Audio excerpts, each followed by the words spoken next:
सबसे ज़्यादा धन्यवाद मैं इस कमेटी के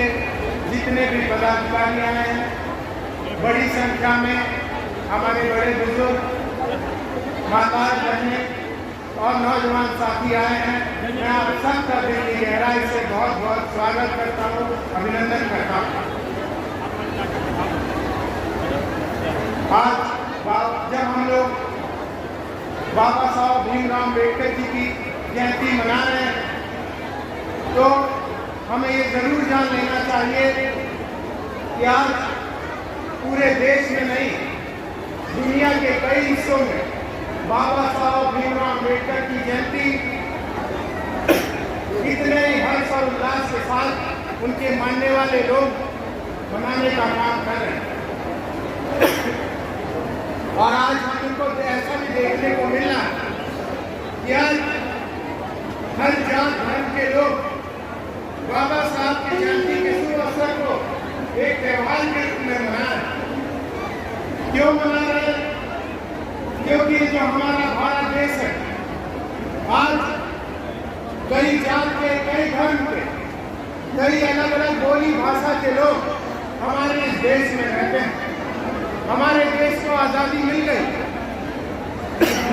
मगर हमारे देश के बीच में बहुत बड़ी परेशानी आ गई कि आज जब एक छोटा सा परिवार होता है, वहाँ पे जब आपस के 2 भाई 3 भाई होते हैं, तो उनको आपस में परिवार चलाने में कहीं ना कहीं कठिनाई आती है, कहीं ना कहीं उनको विवाद हो जाते हैं। तो जो इतना बड़ा देश है, जातियाँ हैं, इतने भाषाएं हैं, इस देश को कैसे चलाया जाए? तो हम लोग धन्य हैं कि हमारे देश में बाबा साहब भीमराव अम्बेडकर जी, जिन्होंने पूरे जीवन भर अपनी शिक्षा के शुरुआती जीवन से लेकर हमेशा समाज को कैसे आगे बढ़ाएं, जो पंक्ति में पीछे खड़े हुए लोग हैं उनको मुख्य धारा में कैसे लेकर आए। लगातार उन्होंने पूरे जीवन भर अपना पूरा जीवन समाज के प्रति समर्पित कर दिया, और उसी के चलते उन्होंने हमें जो संविधान दिया, आज वही संविधान की देन है कि हम आपके सामने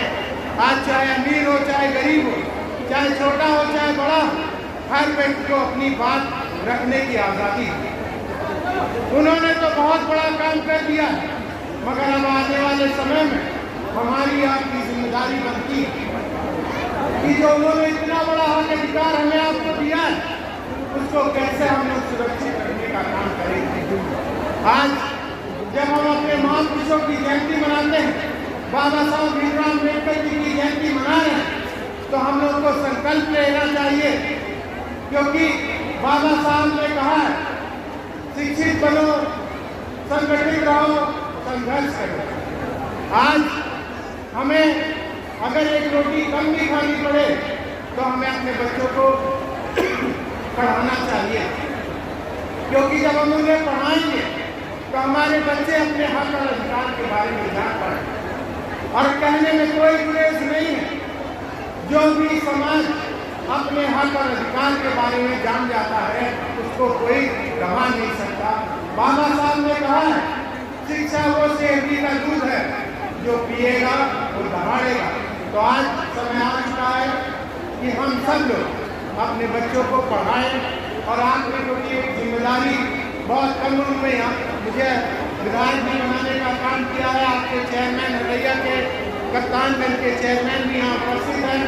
मैं उन लोग के तरफ से भी आपको यह आश्वासन भी आज के मौके पर देना चाहता हूँ कि आप अपने बच्चों को पढ़ाओ,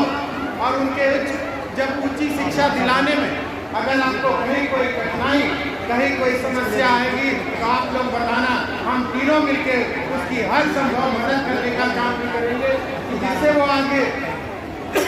अपने जीवन में पढ़ाई कर सके और आगे अपने समाज का, अपने परिवार का नाम आगे बढ़ा सके। इन्हीं सब बातों के साथ एक बार पुनः आपकी पूरी कमेटी को और यहाँ पर जितने भी लोग हैं, आपको सबको दिल की गहराई से धन्यवाद देते हुए अपनी वाणी को विराम देना चाहता हूँ। जय भीम, जय भारत, जय संविधान।